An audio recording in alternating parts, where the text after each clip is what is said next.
You're watching The Last Stand with Brian Custer. That's right. It is The Last Stand. I'm Brian Custer. We bring you the biggest names in the sport. We want to make sure that if you love this content, you subscribe, you hit the like button, and you can also hear it on audio. You can hear us on iTunes, iHeart, Spotify, everything. Just download them, and you can listen to the podcast as well. Hey, joining us today is the undefeated two division champion. He's the former middleweight champion of the world. You know him as Big Charlo. Jermall Charlo is back with us on The Last Stand. Champ. I feel like it's been ages since we've spoken. How you doing?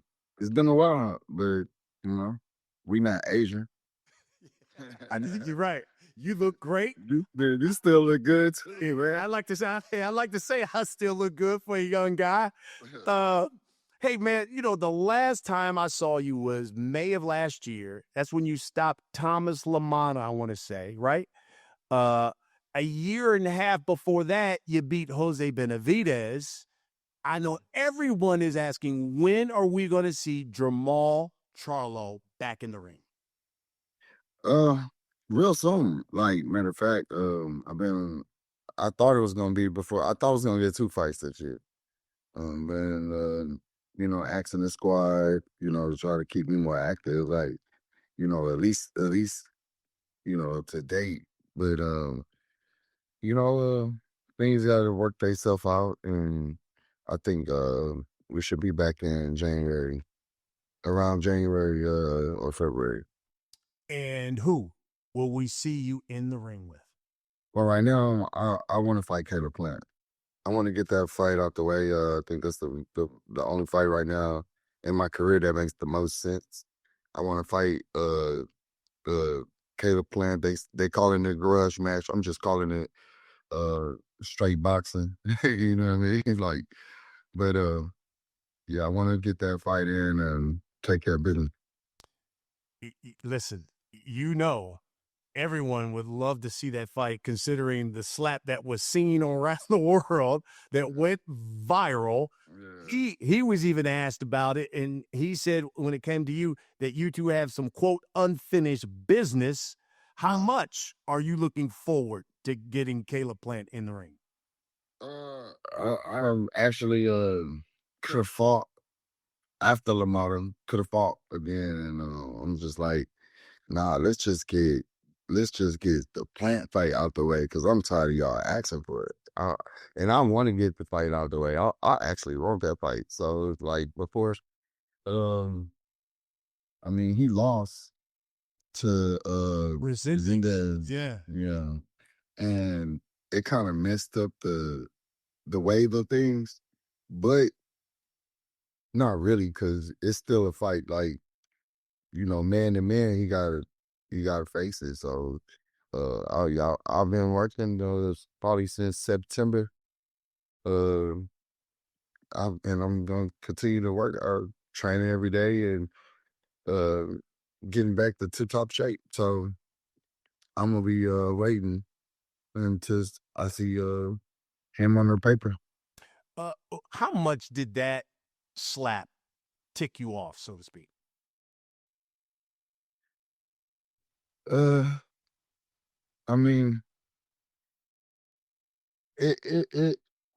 was some bullshit. Like, matter of fact, I was walking into the room. We was all headed to the limos, me and Mike Tyson, and we talking about the interviews we did. But we, it's like hella security around us. So it wasn't like, oh yeah, I knew it was going to happen or some shit. Like, I didn't even see him, like, came around the corner. Plus, like, the wife I had at the time, or ex-wife I had, she was into an altercation with my brother's wife, and I'm over here trying to get them and then I'm walking in with Mike Tyson, and Earl Spence and Terrence Crawford is about the way in, and then boom, dude just pulled up and kind of like he pulled a quick one, but it was, it didn't bother me much. You know what I'm saying? At the end of the day, you know what I mean? I get my lick back. I'm lines only. I ain't worried about it. It seems like they want a round robin. From what I've heard is they would like to see Jermall Charlo fight Caleb Plant, and then Armando Resendez and Edgar Berlanga fight each other, and then I guess the winners face off. Is that what you're hearing? No, Belonger team hasn't reached back. Belonger team hasn't signed no contract to fight. I think he was trying to fight Jake Paul. Some last thing I heard, he was calling out Jake Paul. The Jake Paul guy, Anthony Joshua.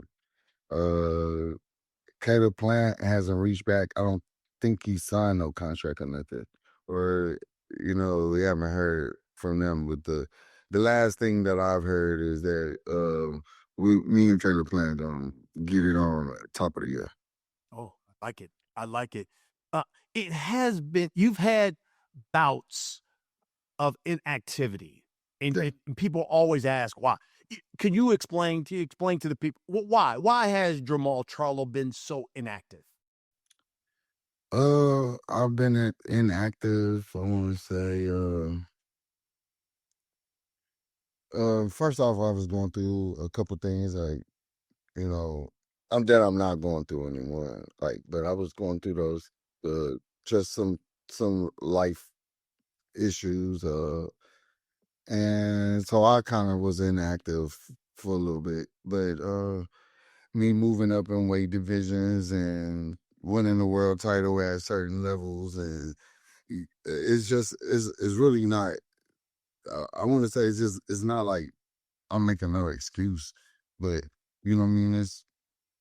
Life is life, and you know what I mean. And sometimes it is what it is, and I wanted to move up to 68 regardless. I wanted to move up to 68. So now that I'm at 68, the division kind of fell apart. Like Andrade was a big fight. He lost to Benavidez. Benavidez is checked out the weight class. Canelo now has taken a loss, and Crawford is not even in the weight class anymore. It's kind of reshaping itself. So I guess that's just taking time. I was even concerned because it seemed like whenever we saw Jermall Charlo, he would be on social media. A lot of times he would be live, and you would be like, I think he's under the influence. Something's going on. No, a lot of people always say that. Yeah, I was going to say, are those issues, those problems now behind you? Yeah, for sure. Nah, and I wasn't even under the influence. I think what made that bad when I started facing personal problems. I might have, you know what I'm saying, I had a drink or whatever, but it wasn't like I was belligerent. And then whenever things got real rough on me, it would always hit the internet as if I'm a bad person or something like that. But I'm like, bro, I just left the gym. I flew out to Florida, and me and Roy Jones been training. I'm on the phone with Mayweather. I might be excited, or I guess it's my tone, or I'm talking I don't know.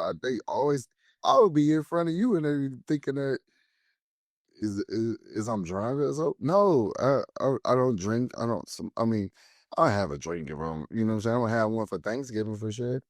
Matter of fact, today my daughter's birthday. She just turned 8. Yes. Hopefully I get to see her. But you know what I'm saying? I don't smoke. I don't do no drugs, none of that. So I don't understand where that all came from, but I don't know. They made it up and they stuck with it, and I don't care about none of that. I'm good. Wait, that's great. That's great to hear. I was reading some of the articles that had been written about you, and you talked about the private thing, and you had talked about how I guess that your divorce really affected you and affected your mental health. How did you get over that? How am I getting over that? Yeah, how did you get over that? Because I read you had talked about how you had gotten divorced, and you said it really affected my mental health. How did you get over it to where you say, you know what, I'm good now? I'm still getting over that. It's not like a problem in my life, you know. It's just I had to accept the fact that things are gonna be the way they are, and um, I didn't really have like a bad divorce. It was just a kind of like the lights on, lights off, from cold to hot to cold, like instantly. At first I couldn't even talk about the divorce, but I mean it wasn't easy. Divorce is like almost like someone dying in your family, and your heart just grieved to just get over it. But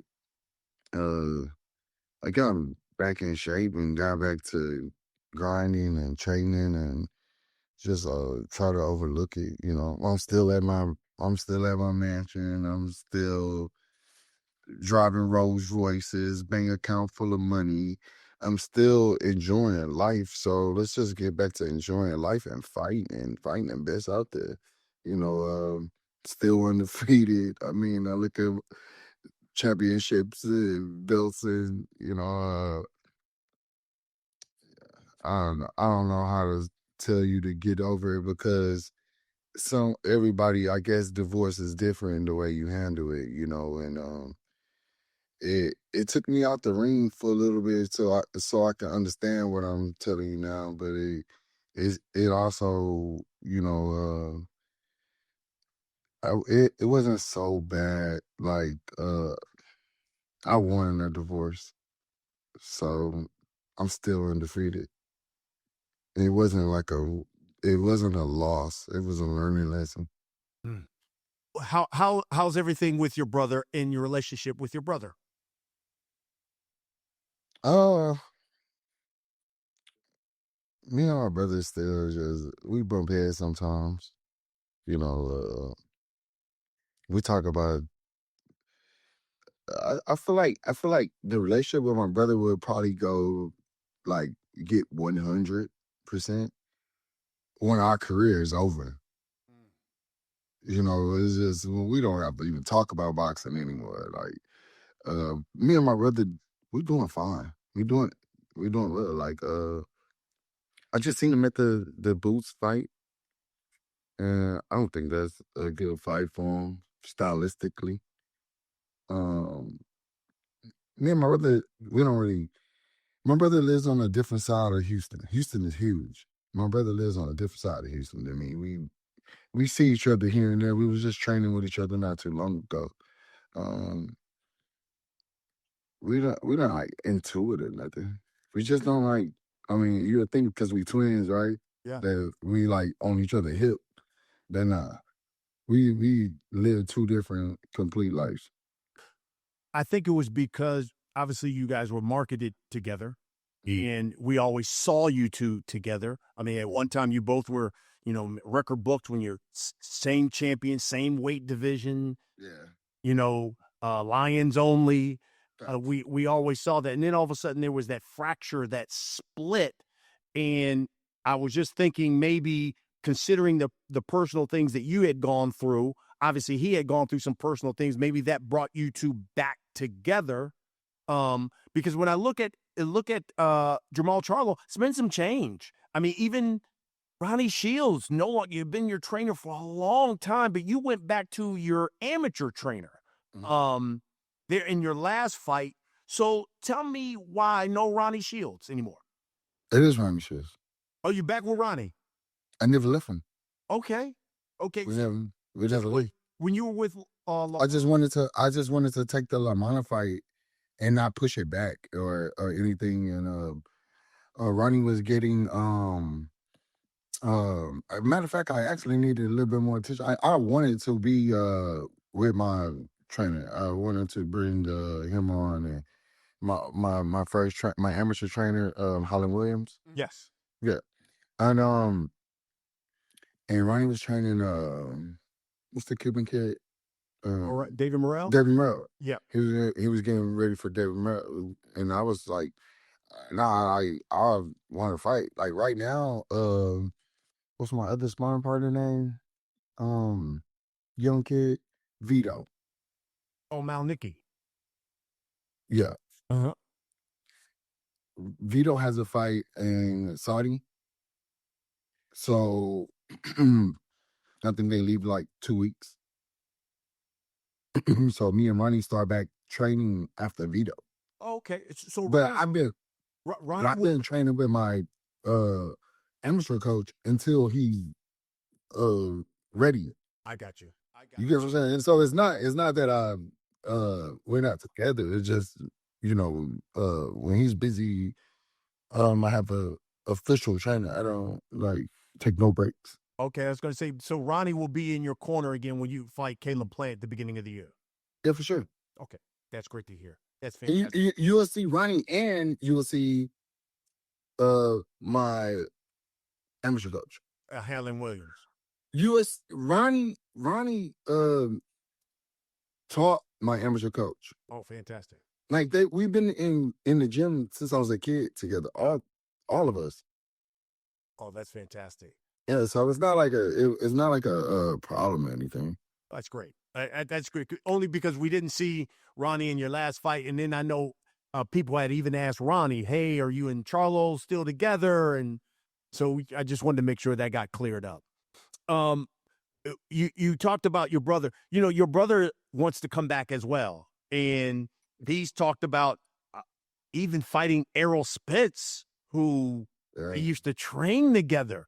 He said, "I want Boots. I want Errol Spence. I want Fundora." In your opinion, what would be a good matchup for your brother in his return? Yo, what's up, fight fans? Welcome back to The Last Stand. You know, December is coming in hot, and we got a stacked lineup in the ring. You got the Reaper, Lamont Roach, taking on Isaac Pitbull Cruz. But it's not just boxing, lighting things up. UFC 323, it's bringing the heat. Dwalers and Jan, they throwing down again.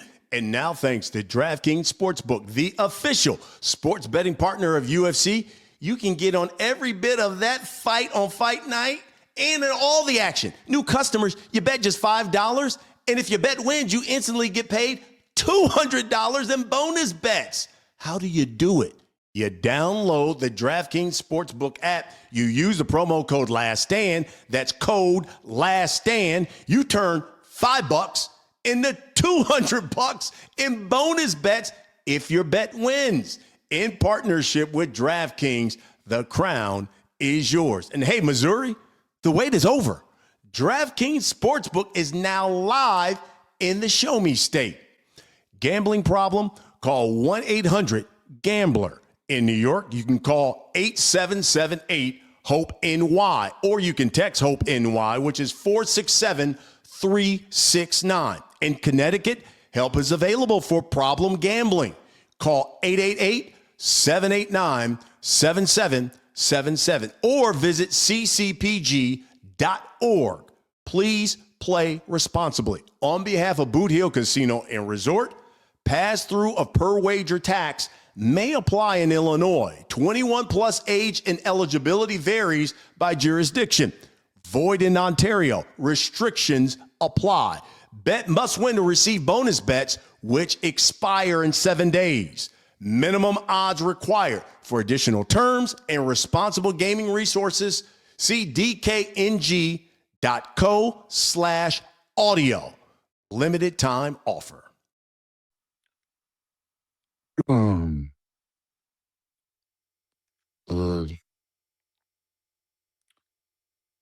can't speak on that.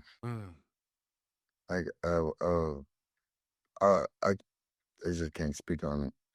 I would, I mean, the long history goes with, okay, let's keep it real. How about that?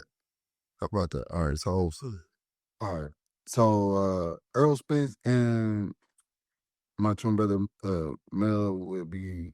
That's a good fight. That's a big fight for Texas. Technically is technically is yeah, and technically it's a good fight, but it's just a it turns itself into like a grudge match. It turns itself into like why? The question is like people. It's not like people want to see that. So like why would y'all fight each other? Y'all spar each other. Y'all train with each other in the gym. We've been around Earl Spence was my roommate actually. He was my roommate in the USA's and all the tournaments growing up. I don't understand why that fight would make sense. They both train with Coach Derrick James. Mm-hmm. I don't understand how that fight would make sense. But you're stylistically, you don't like the matchup with Boots. Not stylistically, no. And then I really don't care either. Honestly, they can if they do fight. I'm rocking with my twin brother regardless. Right. No ifs, ands, or buts about that. But I want my brother to like. I don't think my twin brother fought Canelo to his top ability. He was going through a lot with the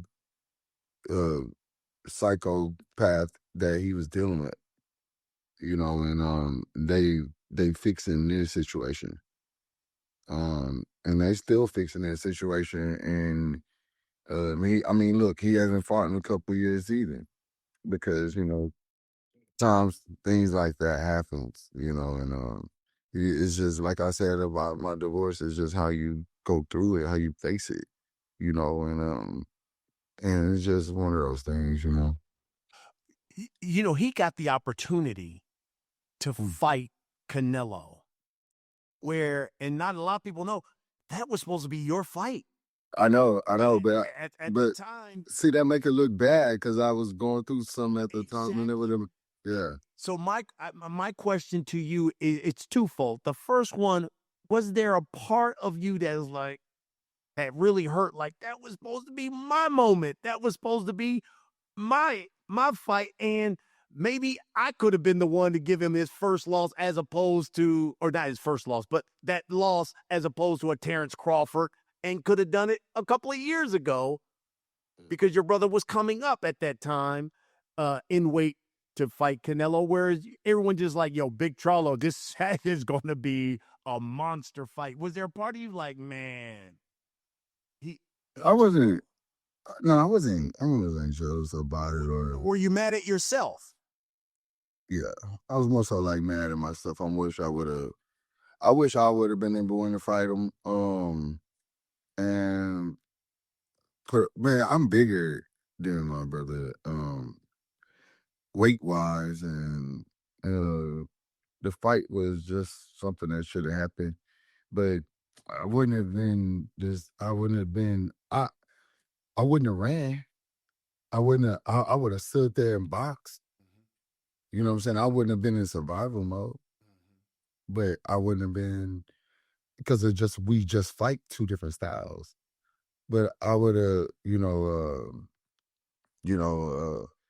who knows? The fight that happened. So I'm not really here to talk about it, but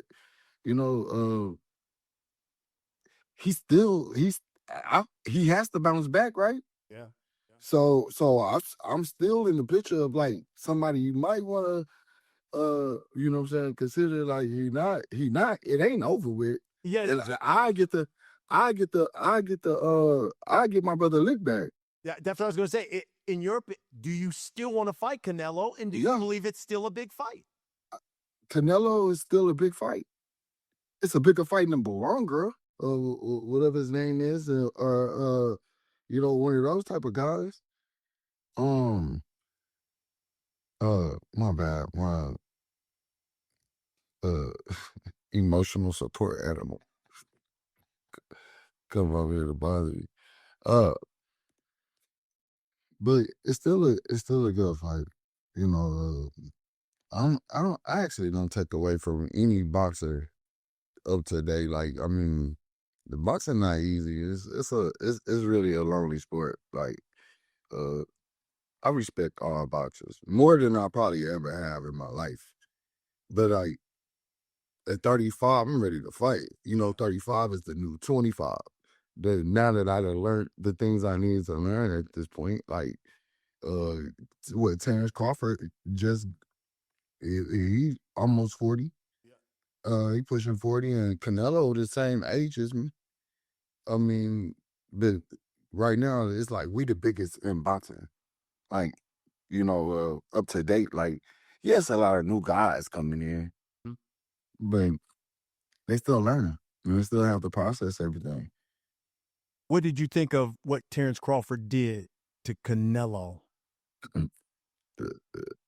Terrence Crawford is a GOAT. He's goated, and to me he's better than Floyd Mayweather.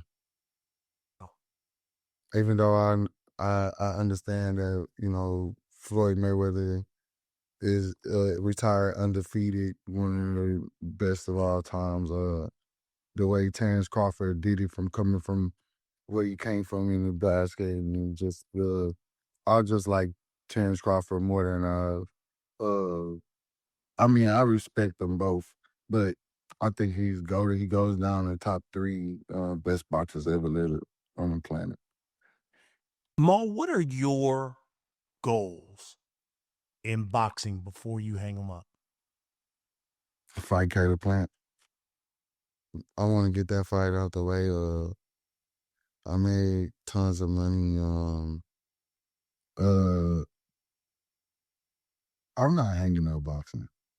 I'm one of those type of fighters that I don't picture myself hanging up boxing. Like, I don't care if I got to be a referee or a judge. Or I want to work next to you. We're gonna be commentating as well. I like it. I like it. Hey, look, for people who watch and listen to the podcast, they like to submit questions, and we like to give them the opportunity, especially on the channel. And Chuck, it says Seville's Finest asks, "How do you feel?" And it's kind of a question I asked you. How do you feel about a showdown with Canelo, even after his loss to Bud? How big is the fight? It's still a big. It's pay-per-view. RD is still one of the biggest fights that's out. I feel like since Canelo lost to Bud, that it might make our fight better. Now, I think that's a fight that should happen. And matter of fact, I would take Caleb Plant and then the Canelo fight. At 68 or whatever weight division they want to fight at. But I think that made the fight a little bit more interesting. Travion 2 Trill asks, what can we expect on the back half of your career? How do you stay focused and committed to the sport without the ring problems affecting you in the ring, outside problems affecting you in the ring? You could expect me to continue to stay the same, stay fired up. I keep a good group of people around me, and we work. And if I slow down in my job and my ability, then I know that things are changing. But it's not, because we all stay in the same motivated spirits that we always been. We just work, and I'm excited to see what the fourth quarter, how they say, the clutch town. I'm excited to see my clutch situation, because I'm built for this. I'm made for this. A lot of people aren't. How about a guy that I know at one point there was a little bit of animosity there, but no one ever calls him out, and that's David Benavidez. Is that still something on your radar? I know Jose Benavidez Sr. Said, quote, I believe David would win that fight easily. Charlo is not at a level to compete with my son. He's been inactive, and he's missed previous weight cuts. Is that still a fight you would entertain? He's just saying it based off of the older brother. I fought the older brother on the comeback to the sport after 2 years. And they had the weight divisions all mixed up. And I fought him on just like on the fly, you know. I like David Benavidez. I like Jose Benavidez. I like their dad. I like the Benavidez camp. You know, this the new Big Charlo. Like humbly speaking, but humbly speaking, I like those guys. I love boxing. If it makes sense, I'll fight Jose, David, and his daddy in the same night. So I don't know what they talking about. I ain't never been scared. Matter of fact, I was looking at some interviews and David, he complimented me, and I was like, I told you them guys some cool guys. Like I did a brother. I gave him a chance to fight and thought he was, it's a cool fight. I like those guys. I don't have nothing against the Benavidez family. Yeah. I don't want no problems with the Benavidez family. I like it. Not saying that I wouldn't fight David Benavidez because I'm bigger enough now. I guess his daddy tell him like he missed a couple weight cuts. He might be trying to come up. You know what I mean? But yeah, I mean, I'm not fighting my weight class, but I'm not worried about none of that. I like those guys. That's all I can say. I like it. I like it. Let me ask you this. Is Jermall Charlo still a bad motherfucker? Bad. I'm just not doing the wild stuff outside, but yeah. Bad. My fire lit, honestly. If I can't explain it to you, but yeah, it's still like this.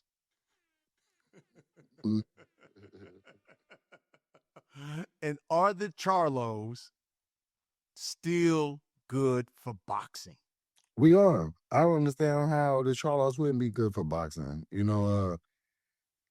Whenever you see a Charlo fight, you might want to get your popcorn ready because it could be a stoppage or a knockout. That never stopped happening. And I think this part of our career towards the end, now that we didn't learn the things that we needed to learn, I think it's even more dangerous for these guys, to be honest with you. I don't waste punches. I'm not wasting punches. I'm not wasting time because everything is limited. Now I'm like the clutch Charlotte. Now it's Clutch City Houston. And we'll bring some bigger fights to the future. I think the Canelo fight, Canelo or Caleb Plant next in the city of Houston is gonna blow people's minds. What's the message from Caleb Plant? I'm sure he'll be watching this. What's the message to Caleb Plant? They call it a grudge match. I'm not embarrassed or shaken up and I fought on the card with him. Made money with him or whatever, but let's do it. Let's fight. Let's do what we gotta do. I respect him. His family, his legacy. But it's a fight that the fans want to see. So let's get the fans what they want to see. Do you have plans to become a champion at 168? I feel like it should happen. uh, it shouldn't take long. I'm ranked number 2, number 3, number 4, whatever belt that they classify me under. But I think it should. And I never dodged nobody. I still got 4 or 5 more fights that I want to fight. I'm not done. I'm not done with boxing. Shit, I just hope none of them come up to 168 trying to look for me because I ain't going away. I'm gonna finish my career at 168. I like it. I like it. Well, listen, I can't wait to see you back in the ring. And I can't wait to see you and Caleb Plant then in the beginning of the year. I hope the holidays are great for you. It's good to see Big Charlo back. I'm back. I never left. I was calling him. I'll show you the messages. I was calling him. I was trying to fight in November. I've been trying to fight. I was trying to fight in October. I was trying to get a fight before the end of the year was over with. And still fight at the top of the year. But I guess we're looking at January 31st. I like it. Dang, I was supposed to tell you that. But hey, you supposed to. That's what The Last Stand is all about, bro. You let it out the bag. Come on, Brian. That's damn. That's what it's about. Well, then I'm looking forward to seeing Jermall Charlo, Caleb Plant, January 31st. Charlo, enjoy the holidays. You too, brother. Take care of yourself. No, for sure. That's what we do. And that's what we do here on The Last Stand. We bring you the biggest names in the sport, like Big Charlo, Jermall Charlo. Thanks for watching, everybody. We'll see you again next week. That's right. I am Brian Custer. This is The Last Stand. We certainly appreciate your support, not only listening, watching the show. Make sure you go to YouTube, subscribe to the channel, hit that like button, and don't forget to hit the notification bell as well, because you don't want to miss the next episode of The Last Stand. You can also listen to the podcast. You can download it, Spotify, Apple Podcasts, iHeart, Podcast Addict, Deezer, or whatever platform you get your podcast on. You can hear The Last Stand. We certainly appreciate the support. Don't forget, download, share it with your friends, and just listen to The Last Stand.